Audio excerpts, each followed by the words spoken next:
कि चुनाव जब देश में हो रहा है तो 5 साल में चुनाव जब होते हैं तो 5 साल तो किसी कारण से, किसी रैशनैलिटी से बनाया गया है ना, कि उस 5 साल में सरकार का रिपोर्ट कार्ड देखा जाएगा। सरकार ने क्या काम किया है उसका अवलोकन करेगी जनता और दोबारा उसको मैंडेट देगी। आजकल हम लोग क्या देखते हैं कि सारे राजनीतिक विमर्श को जो है चुनावी परिणाम, और ये बड़ी शर्म की बात है और बड़ी बेशर्मी से लोग जो है टीवी स्टूडियो में बैठ करके बोलते हैं रिजल्ट आने के बाद। हम सबको जो है अपने ऊपर एक सवाल खड़ा करना चाहिए कि जब रिजल्ट आ गया है तब ये आप क्यों कहते हैं? रिपोर्टर भी बोलते हैं, पार्टी के स्पोक्स पर्सन भी बोलते हैं, अब असली खेला शुरू होगा। क्या खेला शुरू होगा?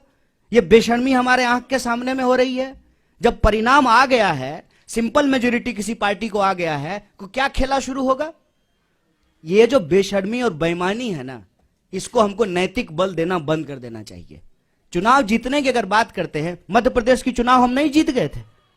कैसे मध्य प्रदेश में हमारी सरकार चली गई? क्या कर्नाटक में हम चुनाव नहीं जीत गए थे? क्या गुजरात में हमने जो है वो सिचुएशन नहीं देखा?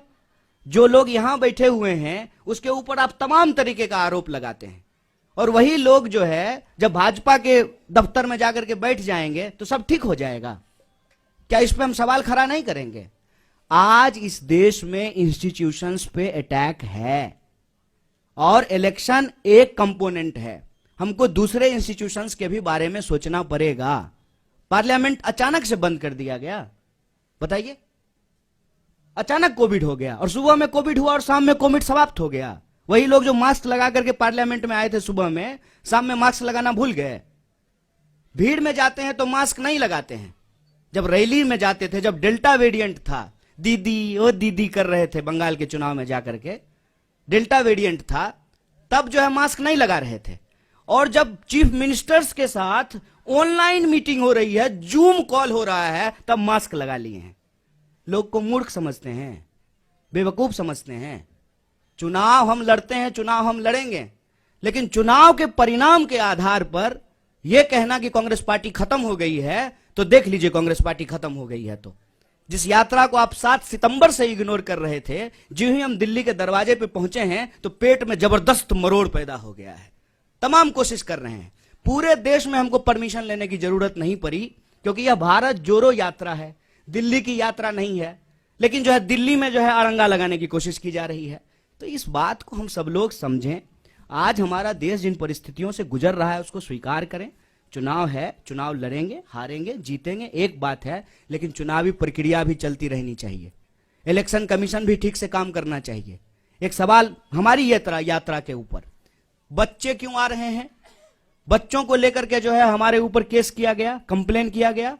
और मोदी जी जब गए गुजरात में कैंपेन करने के लिए तो बच्चा को बिठा करके अपने साथ चुनाव प्रचार कर रहे थे, तब इलेक्शन कमीशन कहां चला गया? नियम कानून सबके लिए बराबर होगा ना। विपक्ष के लिए जो होगा वही सत्ता के लिए भी होगा। तो चुनाव के इर्द गिर्द विमर्श बना करके ना, हार जीत के इर्द गिर्द, और उस हार जीत में भी कोई नैतिकता नहीं है। जीती हुई पार्टी का विधायक खरीद करके सरकार बना लेना। जब तक यहां थे तो जो है देश विरोधी थे, हरियाणा में ऐसी। तो ये जो सवाल है इस पे हम लोगों को मुखरता से बोलना पड़ेगा। इलेक्शन से भाग नहीं रहे साहब, इलेक्शन हम भी जीते हैं और फिर भी जीतेंगे।